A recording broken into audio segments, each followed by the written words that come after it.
Hey guys, what's up? IrishEmerald here, and welcome to our team building episode for the semi-finals of the TDL.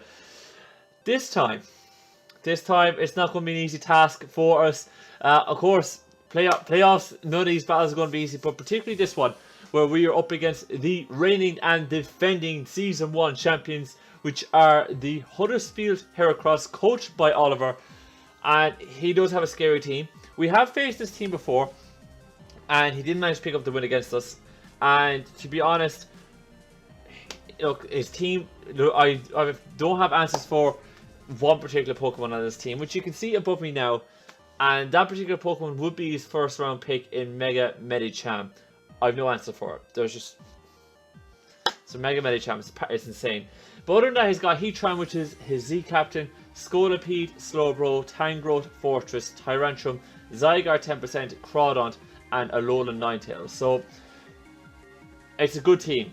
It's a really, really good team. For me personally, I think it's actually the best team that was just drafted, off the cuff. We've had other teams in the TDL that got like switches, whatever. But for me, I think as a draft goes, I think Oliver's team was just it's insane. Particularly for when I have to face up against it, because when I face up against it, I don't have many answers in particular to Mega Medicham. The answers, no, they don't happen. But in saying that, he doesn't have many answers for a lot of our Pokemon. One Pokemon in particular he doesn't really have an answer for is our Zard Y. And I think, if you recall the last time we played Oliver in the regular season, he was able to effectively use Mega Medicham, bring it in safely, get damage off, and just keep swapping it in and out, and let Mega Medicham put in the wall break and work. I think this time around we're going to have to do the same for Zard. Not going to be as easy, because hazards and whatnot. He's got Fortress to set up hazards for him day in day out. But and he's got Heatran too. He's got a lot of Stealth Rock options, but if we can manage to bring in Zard in safely the whole time, and let Zard do the wall break potential that I can, hopefully we can actually maybe pick up the W here. Maybe. We'll see. But speaking about Zard, we are basically running... it's rough. I'm not going to lie. There's two Pokemon on this team that I just literally picked up and put back in, from the last time I faced them. And that is Zard and Ponyboy or Keldeo. I wanted Zard. I knew I didn't effectively use Zard or Keldeo in the last battle, and I want to use it again this time. I think we can put in more work. And I knew I needed some offensive set to help wall break, but I also need the Earthquake here to deal with Heatran. And that is effectively Zard in a nutshell. The coverage is already there. There's no need for me to change it. So I'm going to be running with this. I think Zard can put in the work. I really do. It's just a matter of bringing it in the whole time on a safe switch. Because he can't, if he predicts the Earthquake on Heatran, that's fine. But I doubt he's going to bring Choice Scarf Heatran, because he brought it last time. So I think he will have to be very careful, because I might be packing Earthquake, and that is a scary prospect. But I do predict Zard to actually put in the work. If I use it correctly, this thing will be tearing through things. He's got a Slowbro, a Tangrowth, a Fortress, a Tyrantrum, a Crawdaunt, and a Heatran. They're all naturally... hold on, let me get this back up for you guys. But they are all naturally slower than Zard. And if I could just bring Zard in and say, here we go now, lads, free Fire Blast, let's go, and we should be fine. Because he's not going to be bringing everything that's faster than Zard is frail. So he's going to be bringing his bulky stuff, and that's when Zard has opportunities to get off free Fire Blast and really dent some holes in what's called Oliver's team. So yeah, I'm bringing Zard and hoping for the best. After that, we're bringing Jirachi. Last time around, when we faced Oliver, we had Jirachi as our physical wall, because he was the best answer we had for Mega Medicham. I've come to the conclusion there is no answer for Mega Medicham on my team. No, it just isn't. It's going to be a nightmare to deal with. I have some of a makeshift way of dealing with it, which is not something I normally do with Gligar, but I'll talk you through it in a minute. But I did think that I would need Jirachi around for I did feel like I would need Jirachi for today, this week's matchup, because I kind of felt I would like Iron Head Zen Headbutt to deal with Scolipede, and to deal with Tyrantrum, and to deal with Ninetales, you know, and if I had a little bit more coverage on it, like Zen Headbutt can really nail Scolipede. Now, granted, Scolipede can get Earthquake, but if we're full health, that doesn't really matter. Ice Punch deals with the Tornadus Incarnate and the Fortress decently, or not the Fortress, the Tangrowth decently, but the Tornadus Incarnate especially. And then U-Turn gives me a fast pivot.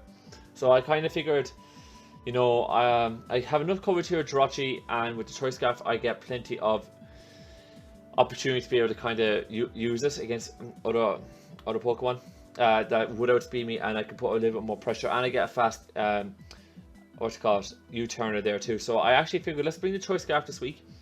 We have set wise, we have enough speedy Vs to outspeed a Choice Scarf Tyrantrum, because everything else doesn't really matter to me. I don't see like Scolipede outspeeds us naturally, so does Zygarde, so does Lone Ninetales, Crawdaunt doesn't matter, Tornadus Incarnate outspeed us naturally. So I just have enough for the Tyrantrum, which for me is the only obvious thing that could be choiced. And then after that, I have put the rest in 250. I put 252 Adamant Nature attacks, so we have the most attack that we could possibly have, and then I just put the rest into bulk, so we can actually live a few more hits.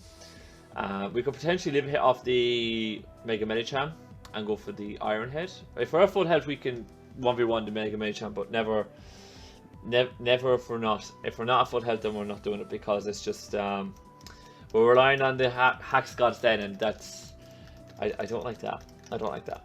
But I'm bringing Choice Scarf Jirachi this week, and hopefully it'll put in the finals for us. After that, we're bringing Scorpia or Gligar, and this is one I'm not too. I kind of have to bring, but I'm not too keen on bringing as an answer for Mega Medicham. So I decided to bring Yachi Berry, Acrobatics, Knockoff, Roost, and Defog.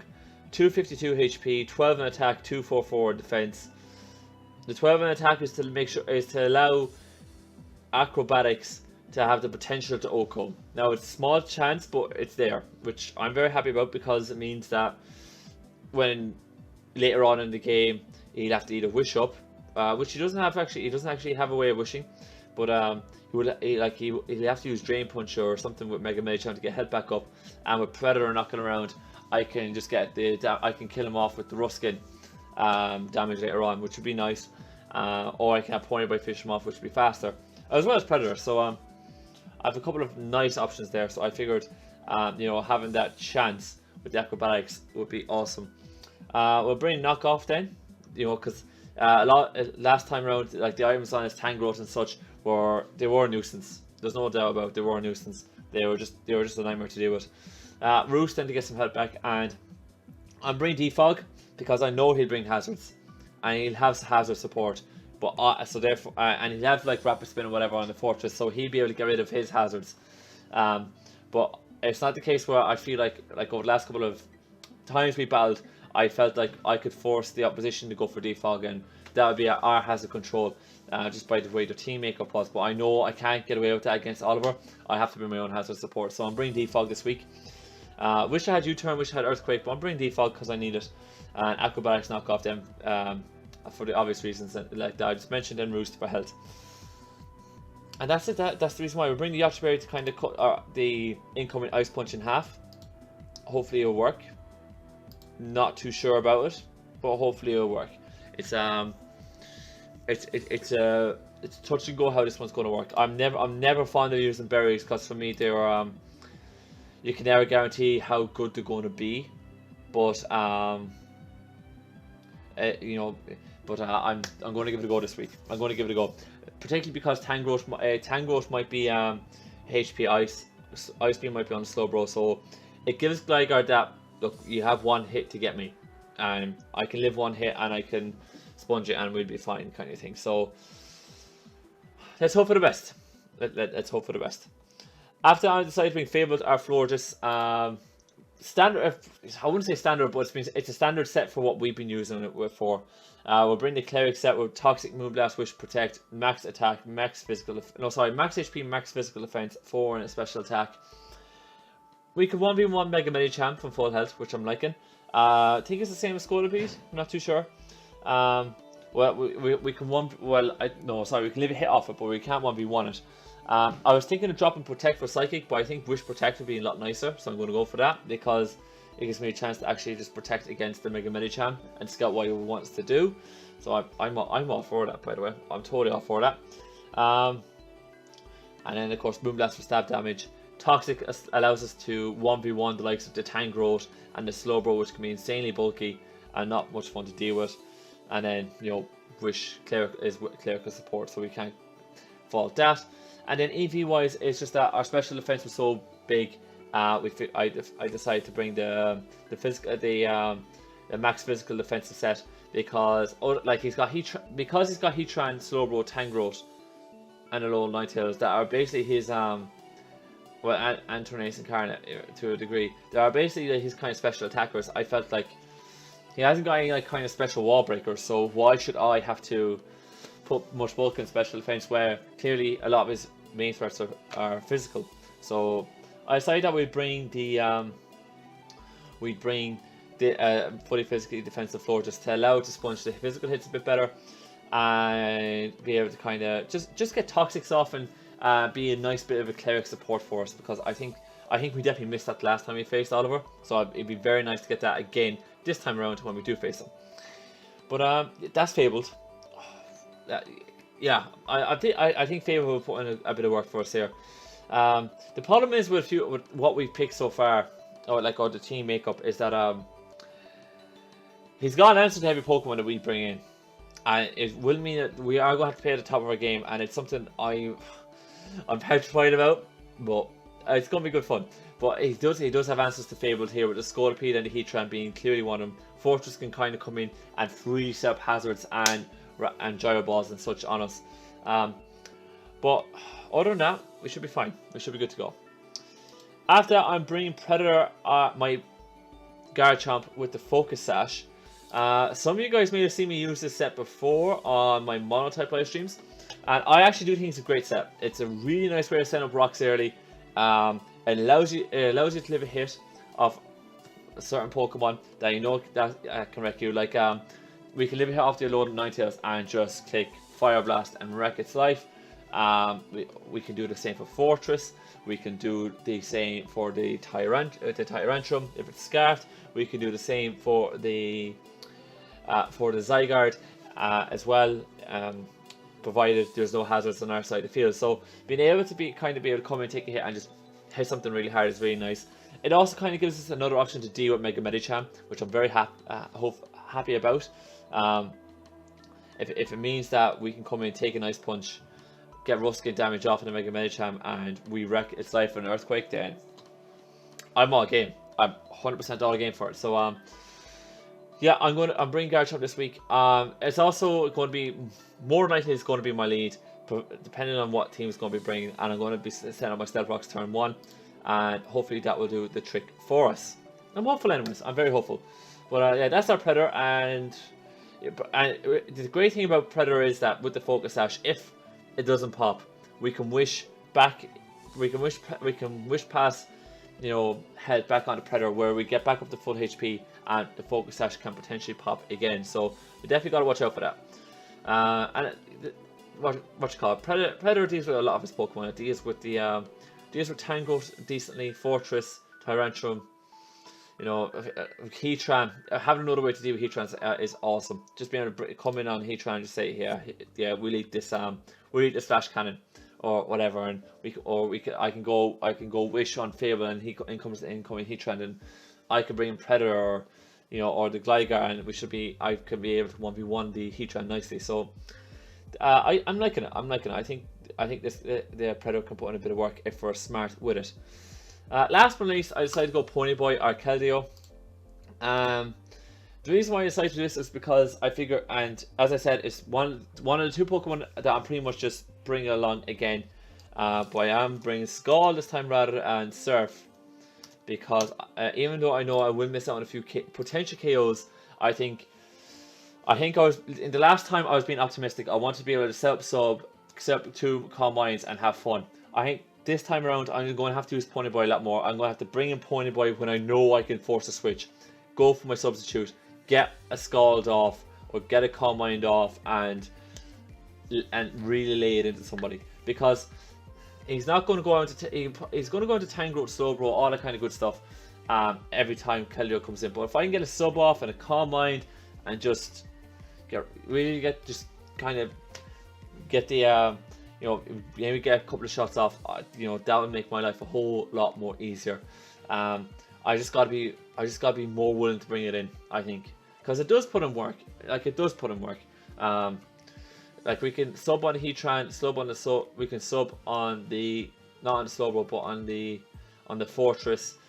We can sub on the Crawdont. The Alone Ninetales we can't, but we have a couple of opportunities to sub, and we can scare a lot of people out. Like, we scared the Heatran out, we scared the Tyrantrum out, we scared the like, I could potentially sub with a Tyrantrum if I'm bluffing the if I'm bluffing Scarf. I could probably sub with a Crawdont. You know, loads of options, loads and loads of options. I could probably, yeah. So I feel like we have a great chance. I feel like we have a great chance with Keldeo, so I'm going to give it a go. But yeah, that's the team for this week, you guys. Going to be scary. Well, Oliver's a scary coach. He's a fantastic coach. We're a very scary team, and hopefully we can, you know, avenge our regular season loss and make our way to the finals of the TDL. Which, you know, something that would be pretty awesome. That would be pretty awesome. But anyways, I'm going to wrap it up here today, folks. If you guys got any, well, hold on. First of all, if you guys enjoyed today's video, please click the like button down below for me. If you guys got any comments on the team, what I should be bringing, what I shouldn't be bringing, all that kind of good stuff, what your thoughts on it, let me know in the comment section down below. And last but not least, if you want to see more TDL action coming away on the channel, or more content in general, please smash that subscribe button down below for me. On that note, I'm going to get up out of here. Thank you guys so much for watching, and see you next time.